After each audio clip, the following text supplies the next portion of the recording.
Hi friends, நம்ம வாழ்க்கையில் நம்ம எல்லாரோட வாழ்க்கையிலையும் ஒருத்தங்களை ரொம்ப நம்பி இருப்போம். இவங்க நம்மளுக்கு எந்த ஒரு பிரச்சனை வந்தாலும் பார்த்துக்குவாங்க, இவங்க நம்ம கூட இருக்கிறதுனால நமக்கு எந்த ஒரு ப்ராப்ளம் இருந்தாலும் அவங்க சால்வ் பண்ணுவாங்க அப்படின்னு சொல்லிடலாம். சில மனிதர்களை நம்ம நம்பியிருப்போம். அது ஒருவேளை நம்ம ஃப்ரெண்டாக இருக்கலாம், இல்லைன்னா உறவினர்களாக இருக்கலாம், இல்லைன்னா ரொம்ப தெரிஞ்சவங்களாக இருக்கலாம். அவங்க திடீர்னு பார்த்திங்கன்னா அதை செய்யாமல் நிறைய நாள் நம்ம கூட இருந்து ட்ராவல் பண்ணிவிட்டு நமக்கு ஒரு கஷ்டம்னு வரும்போது நம்மளை விட்டுட்டு போவாங்க.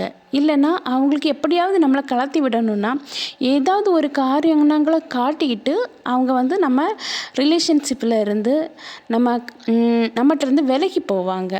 இப்படிப்பட்டவங்களெல்லாம் நினச்சி கலங்கிட்டு இருக்காமல், இப்படி அவங்க ஏதாவது பண்ணிட்டாங்கன்னா நமக்கு எப்படியாவது இவங்கள ஏதாவது பாடம் புகட்டணும், இல்லைன்னா ஏதாவது பண்ணணும் அப்படின்னு சொல்லி நிறைய டைம் ஃபீல் பண்ணுவோம். இப்படி ஃபீல் பண்ணிகிட்ருக்கவங்களுக்குள்ள வீடியோ தான் இது. லாஸ்ட்டு வரை ஸ்கிப் பண்ணாமல் பாருங்கள். இது தெரிஞ்சிட்டாலே அவங்கள நம்ம அழகாக கரெக்டாக பதிலடி கொடுத்துடலாம். இது ரொம்ப ஒரு யூஸ்ஃபுல்லான வீடியோன்னு நினைக்கிறேன்.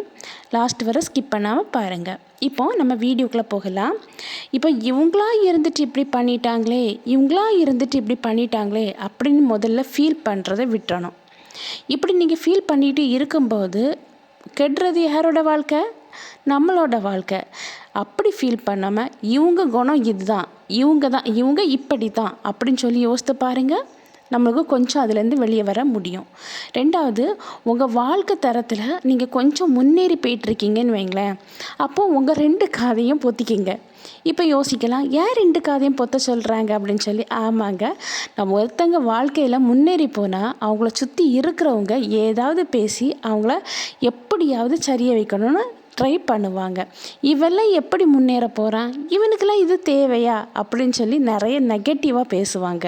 அதனால் உங்கள் வாழ்க்கையில் நீங்கள் முன்னேறி போகிறீங்கன்னா அடுத்தவங்க பேசுகிற பேச்சுக்கு, அதாவது நெகட்டிவாக பேசுகிற பேச்சுக்கு இடம் கொடுக்காதீங்க, அதுக்கு முக்கியத்துவம் கொடுக்காதுங்க. அதே போல் உங்களை நம்பிக்கை துரோகம் பண்ணாங்கல்ல, அவங்கள பழி வாங்கணும்னு மட்டும் தயவு செய்து நினைக்காதீங்க.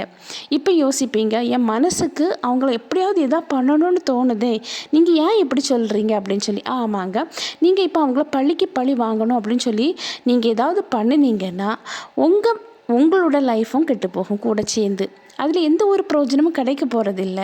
மனசில் பட்ட காயம் பட்டது தானே. அப்போது பழி வாங்காமல் என்ன பண்ணணும் அப்படின்னா, அவங்கக்கிட்ட அவங்கள தன்னை போக்கில் அப்படியே விட்டுட்டு அவங்க முன்ன நீங்கள் வாழ்ந்து காணிக்கணும். இன்னொன்று என்னென்னா, காலத்துக்கு கையில் ஒப்படைச்சிருங்க. இங்கே பழி வாங்கக்கூடிய சக்தி காலத்தை விட மிக எதுவுமே இல்லைங்க. காலம் சரியான நேரத்தில் சரியான கஷ்டத்தை அவங்களுக்கு கொடுக்கும். அதிர்ஷ்டம் இருந்தால் அதை நீங்கள் கிட்ட இருந்து கண்ணாலே பார்க்கக்கூடிய சான்ஸ் வேறு கிடைக்கலாம். அதனால் அவங்கள பழி வாங்குகிறேன், அவங்களுக்கு அதை பண்ணுறேன் இதை பண்ணுறேன்னு சொல்லி சுற்றிட்டு தெரியாமல் உங்களுக்கு தரக்கூடிய கடமையில் முழு கவனத்தை செலுத்துங்க. அடுத்தால நீங்கள் எதிர்காலத்தில் எப்படி முன்னேறலாம் அதை பற்றி தான் யோசிக்கணும். பழி வாங்கணும்னு சொல்லி நீங்கள் யோசிச்சுட்டே இருந்தீங்கன்னா உங்களுக்குள்ள கடமையில் நீங்கள் கவனம் செலுத்த முடியாது, கூடவே உங்கள் வாழ்க்கையும் அழிஞ்சிக்கிட்டே இருக்கும். அதே போல் ஏதாவது ஒன்று பிடிக்கலைன்னா விட்டுருங்க. அது உறவாக இருக்கலாம், பொருளாக இருக்கலாம், எதுவாக இருந்தாலும் உங்களுக்கு ஒன்று பிடிக்கலைன்னா அதை விட்டுருங்க. பிடிக்காமல் இருக்கும்போது அதை பிடிச்சி வச்சுட்டு நீங்கள் அதுக்கிடையில் ட்ராவல் பண்ணணும்னு நினச்சிங்கன்னா உங்கள் மனசில் கஷ்டம்தான் வருமே தவிர அதனால் எந்த ஒரு சந்தோஷமும் வரப்போகிறதா இல்லை. அது போலவே யாராவது உங்களுக்கு நம்பிக்கை துரோகம் பண்ணிட்டாங்கன்னா அதை நினச்சி நீங்கள் சிந்துற கண்ணீர் யாருக்குமே தெரியாது அப்படின்னு நீங்கள் நினச்சிட்டு இருக்கலாம். அப்படி இல்லைங்க, உங்களை யாராவது ஏமாற்றிட்டு நீங்கள் சிந்துற கண்ணீரை ஆண்டவர் பார்த்துட்டு தான் இருக்கிறாரு, கடவுள் பார்த்துட்டு தான் இருக்கிறாரு. நீங்கள் நினைக்கல நம்ம சிந்தக்கூடிய கண்ணீர் யாருக்குமே தெரியாது அப்படின்னு சொல்லி. கண்டிப்பாக அதை கடவுள் பார்த்துட்டு தான் இருக்காங்க. அவங்களுக்கு தெரியும் எந்த நேரம் யாருக்கு என்ன கொடுக்கணும் அப்படின்னு சொல்லி. உங்களுக்கு நீங்கள் நினைக்கலாம், நம்மளுக்கு போய் இவ்வளோ பெரிய கஷ்டத்தை கடவுள் கொடுத்துட்டாரு அப்படின்னு சொல்லி.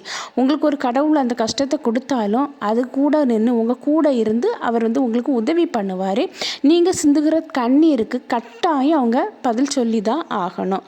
அதே போல் நம்மளுக்கு ஒரு பிரச்சனை வருது அப்படின்னா அதை தவிர்க்கணுன்னா யாருக்கிட்டையுமே போய் கேள்வியே கேட்காதீங்க.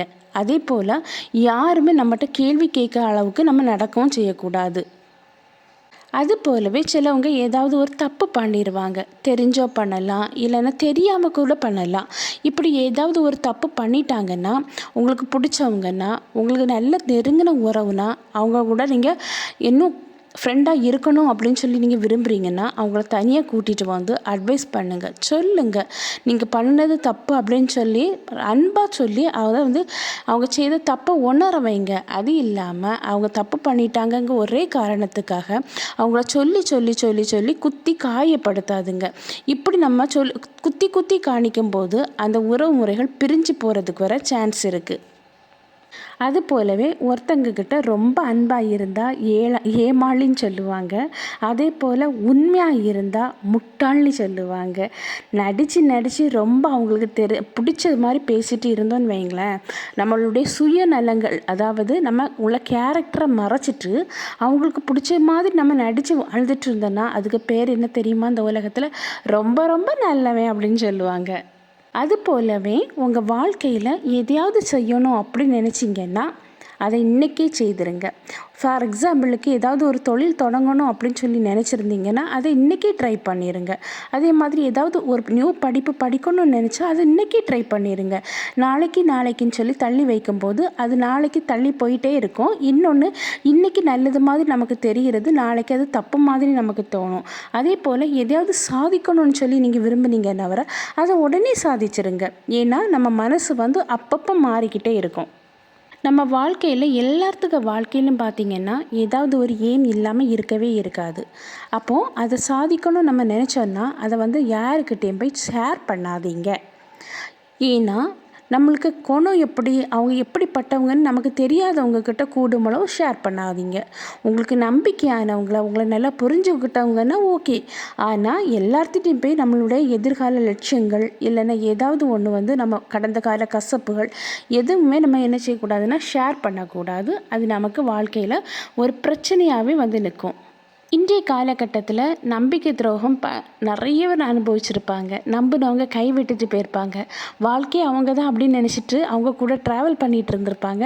திடீர்னு அவங்களுக்கு இன்னொரு லைஃப் கிடைக்கும்போது இவங்கள விட்டுட்டு இன்னொரு லைஃபுக்குள்ளே என்ட்ராயிருவாங்க. இப்படி அவங்கள நம்பி இருந்தவங்க நல்ல மனசளவில் கஷ்டப்பட்டு காயப்பட்டு அனுதினமும் கண்ணீர் சிந்திக்கிட்டு தான் இருப்பாங்க. இவங்களுக்கெல்லாம் சொல்கிறது என்னென்னா, நீங்கள் வடிக்கிற கண்ணீர் வந்து கண்டிப்பாக கடவுள் பார்த்துட்ருப்பாரு. அதை வந்து காலத்துக்கு கையில் ஒப்படைச்சிருங்க. காலம் சரியான நேரம் சரியான பதிலடியை கொடுக்கும். நீங்கள் பழி வாங்கணும்னு சொல்லி சுற்றி தெரியாதீங்க.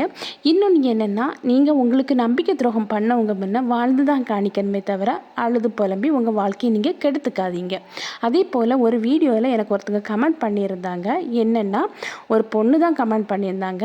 மேரேஜ் முடிஞ்ச பிறகு அவங்க ரிலேஷன், அதாவது தன்னோட கூடி பிறந்த சகோதரனுக்கு வந்து ஜுவல்ஸை வந்து அடகு வைக்க கொடுத்துருக்காங்க. திருப்பி கேட்கும்போது வீட்டை விட்டு வெளியே போ அப்படின்னு சொல்லி வெளியே விரட்டி விட்டுருக்காங்க.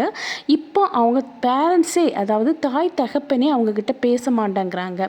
இதனால் ரொம்ப ஃபீல் பண்ணி எனக்கு கமெண்ட் அனுப்பியிருந்தாங்க.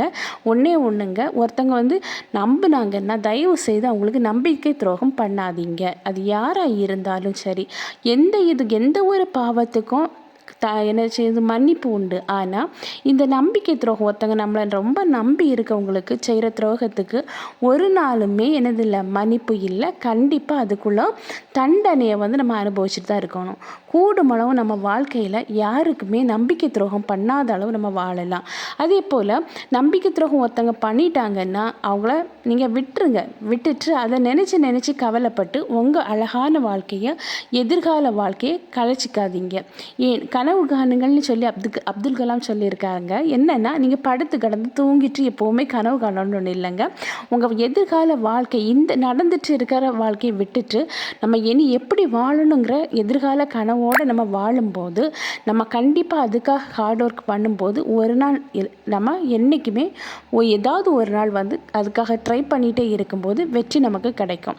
நம்பிக்கை துரோகம் பண்ணவங்க முன்ன நம்ம வெற்றியோடு வாழும்போது அவங்களே உணர்ந்துருவாங்க. ஓகே ஃப்ரெண்ட்ஸ், இந்த வீடியோ உங்களுக்கு பிடிச்சிருக்கும்னு நான் நினைக்கிறேன். நான் வந்து நெக்ஸ்ட் வீடியோவில் உங்களை மீட் பண்ணுறேன். அதுவரை பை, see you. இந்த வீடியோ உங்களுக்கு பிடிச்சிருந்துன்னா லைக் பண்ணுங்கள், ஷேர் பண்ணுங்கள், சப்ஸ்கிரைப் பண்ணுங்கள். பக்கத்தில் இருக்கிற ஆளுங்கிற பட்டனை கிளிக் பண்ணிக்கிங்க. அப்போ தான் நான் போடக்கூடிய வீடியோ உடனுக்குடன் அப்லோட் ஆகும். பை.